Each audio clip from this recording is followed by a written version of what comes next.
রাষ্ট্রপতির অপরাজিতা বিল ফেরত পাঠানোকে সমর্থন জানালেন বিধানসভার বিরোধী দলনেতা শুভেন্দু অধিকারী।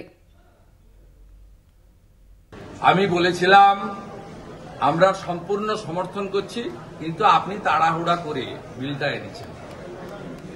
টেকনিক্যালি এই বিলটাতে আপনার লিগ্যাল ডিপার্টমেন্ট বা আপনারা ভুল করছেন, কারণ লিগ্যাল ডিপার্টমেন্ট মলয় ঘটকরা হচ্ছে সরীসৃপ জাতীয় প্রাণী, তাদের মেরুদণ্ড নেই। ল্যাম্প পোস্ট একটা, বাকি সব একটাই পোস্ট, বাকি সব ল্যাম্প পোস্ট।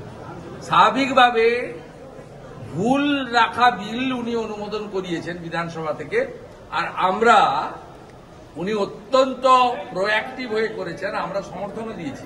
কিন্তু আমার বক্তব্য আপনি দেখবেন, ওই স্পিচটা লাইভ হয়েছিল অপোজিশন লিডার এবং মুখ্যমন্ত্রী। আমার বক্তব্য ছিল পাস করানোর দায়িত্ব আপনার, কারণ আপনি নোয়িং ফুললি ওয়েল টেকনিক্যালি ভুল বিল আপনি পাস করিয়েছেন, তা মালের দায়িত্ব তো আরোহীকে নিতে হবে।